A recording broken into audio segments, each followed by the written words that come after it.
Hello everyone, welcome to Emily Draws Animals, where classic fables come to life, one drawing at a time. I'm Emily and I illustrate the timeless animal stories of Aesop, each filled with wisdom, wit and a little bit of wonder. Here you'll meet clever foxes, brave mice, proud lions and all sorts of creatures with something to teach us. So settle in, relax and enjoy a new tale. Today's story is The Owl and the Grasshopper. The Owl and the Grasshopper.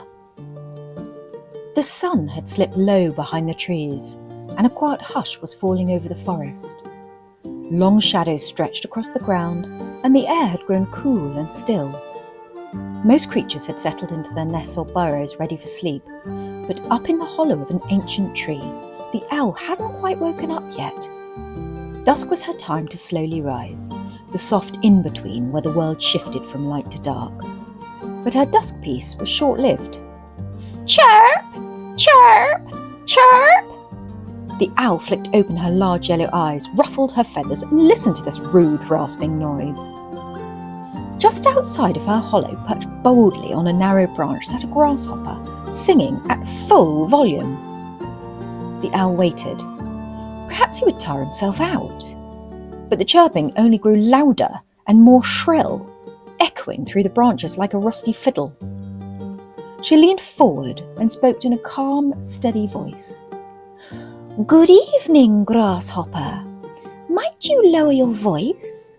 The hour is late and the forest grows weary." But the grasshopper laughed, flicking his legs proudly. "Lower my voice? Why, I've only just found the perfect echo spot. I sound amazing up here. Besides, the forest is quiet, which means I need music. My music." The owl was quiet for a moment.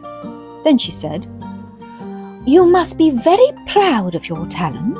I've heard many songs in my time, but yours is, certainly one of the liveliest.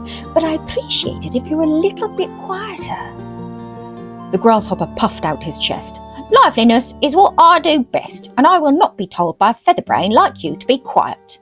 And with that, the grasshopper stared at the owl and sang at the top of his lungs, a horrible shrill screech. "Chirp, chirp, chirp." The owl asked calmly again, "Well, my dear fellow, if you won't cease singing, perhaps you would be so kind as to take your song down to the grass, away from my door, so that I can wake up in peace." And with that, the grasshopper stared harder at the owl, hopped 2 branches close to her door, and continued his caterwaul. The owl, known for her patience, suggested something else.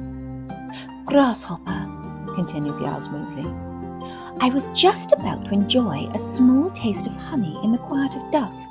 Your music would go wonderfully with it. Won't you come in and sing from here, where I can hear you better?" The grasshopper twitched with excitement. "A private audience?" he said. "Well, I don't mind if I do." He chirped once more, loudly, and hopped from his branch into the hollow. And in a blink, the owl's sharp beak snapped shut. Her breakfast had come to her. The forest was quiet again. The owl settled back into her hollow, eyes half closed, as night rolled gently across the sky.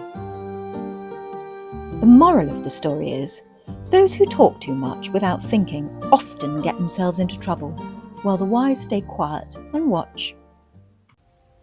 Thanks so much for watching. I hope you enjoyed this little journey through art and storytelling. If you liked it, don't forget to give it the thumbs up and maybe share it with someone who loves animals too. Until next time, keep being curious, kind and creative. See you soon.